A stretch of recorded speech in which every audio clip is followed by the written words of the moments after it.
सलाम को स्टूडेंट। तो आज से हम स्टडी करने जा रहे हैं ऑप्टिमाइजेशन कि व्हाट इज़ ऑप्टिमाइजेशन, कि ऑप्टिमाइजेशन क्या चीज़ है। काफ़ी स्टूडेंट्स इसको लेकर परेशान है कि ऑप्टिमाइजेशन क्या है। तो अब हम स्टडी कर लेते हैं ऑप्टिमाइजेशन। तो ऑप्टिमाइजेशन स्टडी करने के लिए सबसे पहले आप लोगों को दो चीज़ों का नॉलेज होना चाहिए, टू थिंग्स का। वो क्या है? फर्स्ट नंबर पर आती है कॉस्ट। क्या आती है? कॉस्ट है। और अगर हम सेकंड नंबर पर देखें तो उसको हम कहेंगे प्रॉफिट। क्या कहेंगे? प्रॉफिट। अब आप ये देखो तो कोई भी अगर इंडस्ट्री है तो वो क्या है कि इन दी सेक ऑफ प्रॉफिट वो क्या करती है कि कुछ कॉस्ट लगाती है और कुछ चीज़ें प्रोड्यूस करने में, ठीक है, उस पर वो क्या करती है, कुछ कास्ट लगाती है, in the sake of profit लगाती है कि कास्ट लगाकर जो चीज़ें वो प्रोड्यूस करेंगे अपनी इंडस्ट्री में, तो वो जब उनको सेल करेंगे तो उन पर कुछ ना कुछ प्रॉफिट आएगा। तो आप ये देखें कि कोई भी चीज़ अगर प्रोड्यूस करनी है तो उसके लिए क्या है, उसके लिए कुछ ना कुछ कास्ट रिक्वायर्ड होती है, ठीक है, उसके लिए कास्ट रिक्वायर्ड होती है कि कास्ट उस पर लगेगी। कास्ट कह लो या फिर ऐसे आप कह लो कि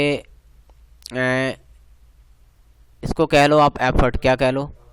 एफर्ट रिक्वायर्ड होती है। अच्छा, अब मेरी बात सुनो कि अगर कोई भी हम कास्ट रिक्वायर्ड है कोई चीज़ बनाने के लिए, तो फिर जो प्रॉफिट होगा वो हमें डिज़ायर्ड होता है कि हमें ज़्यादा से ज़्यादा प्रॉफिट है। हमारी ख्वाहिश क्या होती है कि कोई भी अगर हमारी इंडस्ट्री में कोई चीज़ तैयार हो रही है तो वो उस पर जो प्रॉफिट है वो क्या है? ज़्यादा से ज़्यादा है।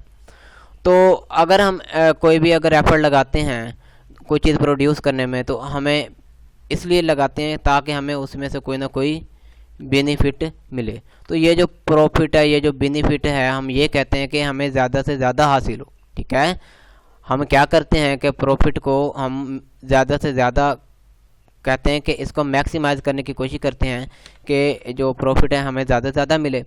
और दूसरे नंबर पर जो ये है कॉस्ट है, तो सबसे पहले तो कॉस्ट लगाएंगे ना, तो इसको हम ऐसे करते हैं, इसको मिनिमाइज़ करने की कोशिश करते हैं कि ये जो हमारी कॉस्ट आ रही है इस पर कोई भी चीज़ पर जो प्रोडक्ट तैयार हो रहा है हमारी इंडस्ट्री में उसको मिनिमाइज़ किया जाए।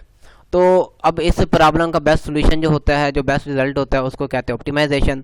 अगर हम ऑप्टिमाइजेशन की बात करें तो सबसे पहले मैं आप लोगों को अपना इंट्रोडक्शन कराऊं तो मेरा नाम क्या है?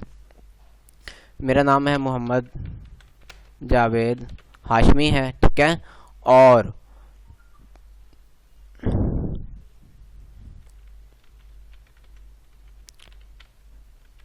अपनी फील्ड का आपको बताऊं तो I am associate engineer in electrical technology, ठीक है। I am associate engineer in electrical technology. और आप लोगों को मैं जो ऑप्टिमाइजेशन की जो बुक पढ़ाऊंगा वो मैं आप लोगों को पढ़ाऊंगा optimisation method for optimisation for engineer, ठीक है। ऑप्टिमाइजेशन मेथड फॉर इंजीनियर पढ़ाऊंगा। तो अगर आप जो इंजीनियर हजरात हैं वो क्या है कि उनको ऑप्टिमाइजेशन जो है उनके लिए बहुत नेसेसरी पढ़ना। बात यह है कि आप लोग जब डिग्री कर लेते हो, आप 4-4 साल डिग्री करते रहते हो, फिर आप इंडस्ट्री में जॉब के लिए जाते हो तो वो कहते हैं हम आपको जॉब के लिए नहीं लेते। वो क्यों नहीं लेते? वो इसलिए नहीं लेते कि आप लोग ये गौर ज़्यादा करते हो कि हमें तो कोई जॉब नहीं मिल रही। आप ये गौर नहीं करते कि वो ले क्यों नहीं रहे, क्योंकि उन्हें काम करने वाला बनना चाहिए। आप लोगों को इस पर तवज्जो देनी चाहिए कि आपको काम आना चाहिए, ठीक है।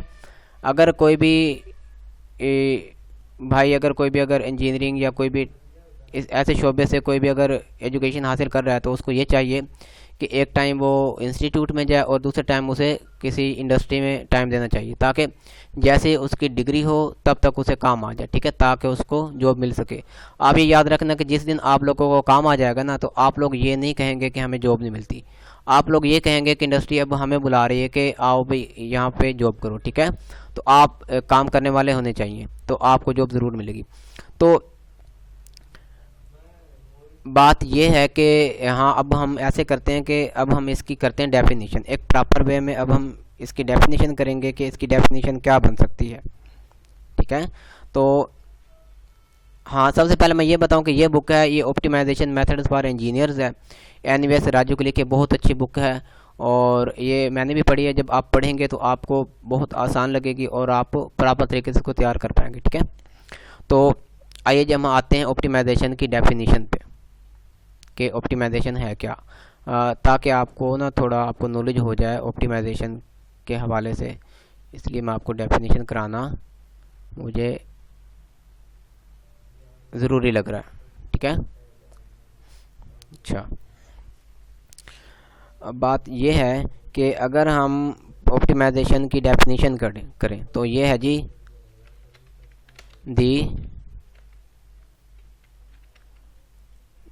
दी process of finding the process of finding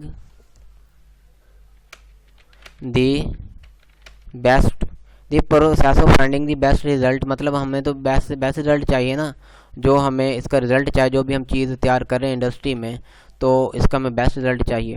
अच्छा, the process of finding the best result in the form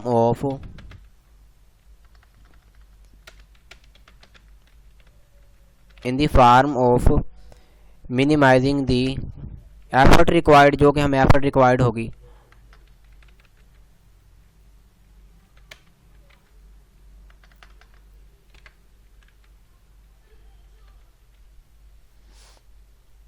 effort required. ठीक है, या तो जो हम एफर्ट लगा रहे हैं उस पर क्या हो, जो वो रिक्वायर्ड है वो कम से कम हो, ये कास्ट फंक्शन कहलाएगा। ये क्या कहलाएगा, कास्ट फंक्शन, ये कास्ट फंक्शन होगा। ठीक है, या हम दूसरे वे में कहें, यहाँ पर मैं और लिख रहा हूँ, और दी प्रोसेस ऑफ तीन ऐसा आ गया, the process of finding the best result. ठीक है, in the form of maximising the desired, क्या कहते हैं कि डिजायर्ड प्रॉफिट या बेनिफिट कह लें, मैं प्रॉफिट कह रहा हूँ। ये तो ये क्या है कि ये ऑप्टिमाइजेशन की सादा सी क्या है कि एक डेफिनेशन है। तो इसके एक्सप्रेशन किसका एक्सप्रेस कैसे किया जाता है इसको, तो वो मैं कहूँगा कि एक्सप्रेशन इसका कैसे लिखा जाता है। ठीक है, इट इज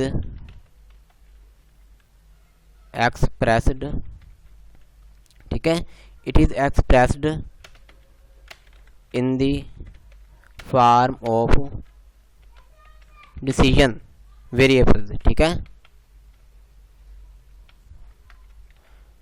डिसीजन वेरिएबल्स या फिर डिज़ाइन वेरिएबल्स भी इसे कहते हैं। ठीक है, और इस पर कुछ कंडीशन लगती हैं,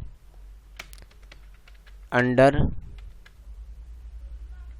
सर्टेन, इन डिसीजन वेरिएबल कुछ कंडीशन होंगी अंडर सर्टेन, क्या कहते हैं कि लिमिटेशन कह लो या कंस्ट्रेंट्स कह लो,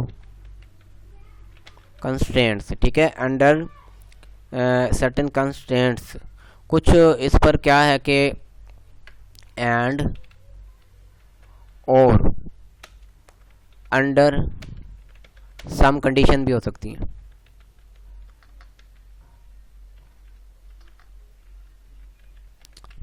तो आप लोगों को अब मैंने डेफिनेशन इस फर्स्ट लेक्चर में पढ़ा दी, तो इंशाल्लाह ताला हम मिलते हैं नेक्स्ट लेक्चर में। तब तक के लिए खुदा हाफिज़।